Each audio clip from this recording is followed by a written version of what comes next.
사장님, AI한테 뭘 만들어 달라고 하면 꼭 이런 말이 나옵니다. 리액트로 만들까요? Next.js가 좋겠습니다. 좋다니까 알겠다고는 했는데 그게 뭔지는 모릅니다. 모르는 채로 넘어가도 화면은 나옵니다. 문제는 그 다음입니다. 뭘 고쳐달라고 해야 할지를 모르게 됩니다. 오늘은 그 이름 2개를 정리하고 만든 화면을 인터넷에 올리는 데까지 갑니다. 올릴 때 돈이 어디서 나가는지도 짚겠습니다. 이게 의외로 큽니다. 한 편을 안 보셨어도 괜찮습니다. 화면 한 장은 뼈대와 옷과 동작, 3겹입니다. 코드는 오늘도 한 줄도 안 씁니다. 가게 주문 페이지를 만든다고 해봅시다. 메뉴 카드가 20개 필요합니다. 카드 하나는 사진, 이름, 가격, 담기 버튼으로 되어 있습니다. 뼈대만으로 만들면 이 덩어리를 20번 복사해서 붙입니다. 그러면 버튼 색을 바꾸라는 말이 나올 때 20군데를 다 고쳐야 합니다. 그래서 카드를 부품으로 만들어 둡니다. 이걸 컴포넌트라고 합니다. 붕어빵 틀에 넣는 속재료처럼 넘겨주는 값은 프롭스라고 부릅니다. 장바구니에 하나 담으면 위쪽 숫자가 하나에서 둘로 바뀌어야 합니다. 옛날 방식은 이렇게 시켰습니다. 그 숫자가 있는 자리를 찾아서 둘로 바꿔라. 화면 한두 군데면 할만한데 30군데가 되면 사람이 관리를 못합니다. 하나를 고치면 다른 데가 어긋납니다. 대부분 여기서 무너집니다. 화면을 직접 손대지 않습니다. 값만 바꿉니다. 그러면 그 값을 쓰고 있는 화면이 알아서 다시 그려집니다. 다시 그린다고 하면 화면 전체가 깜빡일 것 같은데 그렇지 않습니다. 리액트는 이전 화면과 새 화면을 비교해서 바뀐 자리만 고칩니다.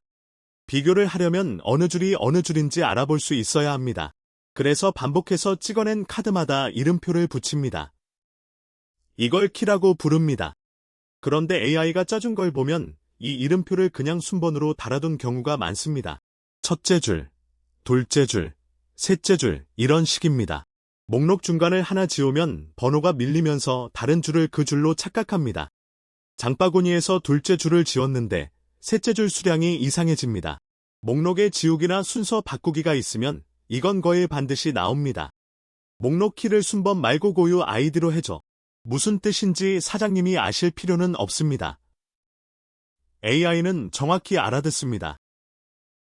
리액트는 엔진입니다. 화면을 부품으로 나누고 값이 바뀌면 다시 그려줍니다. 엔진만으로는 차가 안 됩니다. 바퀴도 없고 핸들도 없습니다. Next.js는 그 엔진을 얹은 완성차입니다. 주소 나누기, 화면 미리 만들어 두기, 검색 대응이 처음부터 붙어 있습니다. 지금이 2026년입니다. 리액트는 19버전, Next.js는 16버전입니다. 엔진만 따로 쓰는 경우는 드뭅니다. AI가 넥스트를 권하는 것도 그래서입니다. AI는 예전에 배운 걸 꺼내 놓을 때가 있습니다. 몇 년 지난 방식입니다. 겉보기엔 돌아가는데 요즘 방식과 섞이면 이상한 데서 터집니다. Next.js 16버전, 앱라우터 기준으로 만들어져. 이 한 줄이 방식이 섞여서 나는 사고를 크게 줄여줍니다. 가게 소개 한 장짜리라면 뼈대와 옷만으로 충분합니다. 여러 화면에 예약이나 결제가 붙기 시작하면 그때 완성차를 쓰십시오. 이거 그냥 HTML로도 되지 않아요. 한번 물어보셔도 됩니다. 화면을 만드는 자리가 2군데 있습니다. 우리 서버, 그리고 손님 휴대폰. 가게로 치면 주방에서 조리에 내보내느냐, 재료를 테이블로 보내느냐입니다. 재료를 테이블로 보내면 손님이 직접 조리해야 합니다. 손님 휴대폰은 우리 컴퓨터보다 느립니다. 훨씬 느립니다. 그래서 요즘 방식은 기본이 주방 쪽입니다. 완성된 화면을 보냅니다. 손님은 받자마자 봅니다. 검색 엔진도 그걸 그대로 읽습니다. 이건 테이블에서 조리한다고 표시하는 한 줄이 있습니다. 이걸 화면 맨 위에 붙이면 그 아래 딸린 것까지 전부 테이블로 갑니다. AI한테 시키면 이 한 줄을 위쪽에 툭 붙여놓는 일이 아주 많습니다. 그러면 다 되긴 되는데 이상하게 느린 앱이 됩니다. 고치는 방법은 간단합니다. 그 표시를 아래로 내리면 됩니다. 클라이언트 컴포넌트는 꼭 필요한 데만 써줘 이 한마디면 됩니다. 상태는 지금 이 화면이 기억하고 있는 값입니다. 장바구니에 몇 개 담겼는지, 로그인했는지, 어느 날짜를 골랐는지, 주문서에 삼겹살 2인분이라고 적혀 있습니다. 이 2인분이 상태입니다. 한 인분 추가하면 값이 3인분이 되고 화면 금액도 따라 바뀝니다.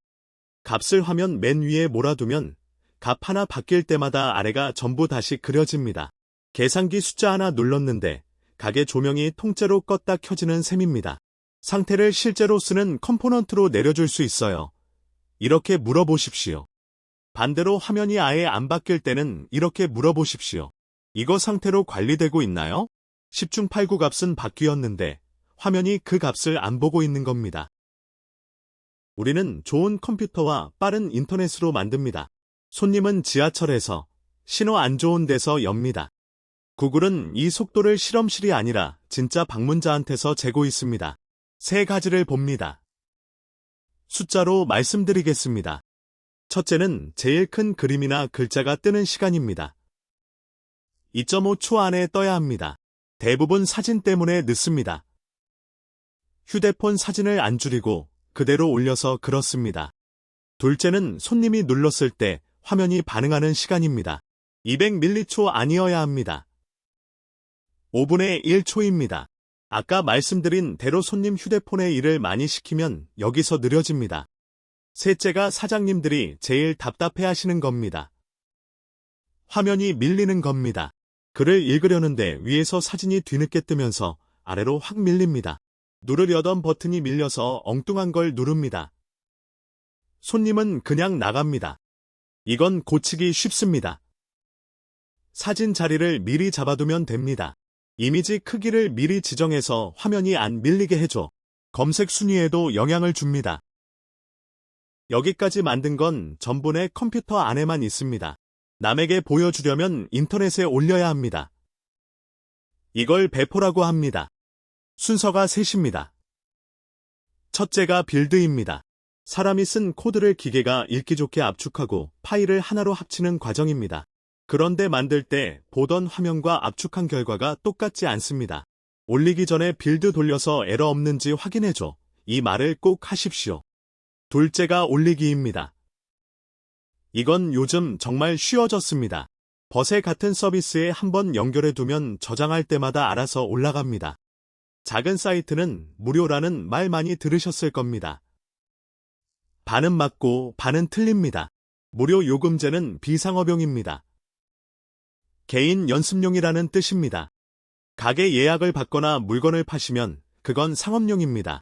그러면 유료 요금제를 쓰셔야 합니다. 한 사람당 월 $20 선입니다. 무료 요금제에는 한도가 있습니다. 한 달에 100GB 정도입니다. 중요한 건 넘겼을 때입니다. 돈을 더 받는 게 아니라 사이트를 멈춰버립니다. 장사하는 날 사이트가 멈추면 그게 제일 비쌉니다. 배우고 연습하시는 동안은 무료로 충분합니다. 손님을 받기 시작하는 날 유료로 올리십시오. 월 3만 원이 안 되는 돈입니다. 처음 올리면 길고 낯선 주소가 붙습니다. 명함에 못 씁니다. 따로 산 도메인을 연결하면 원하는 주소로 바뀝니다.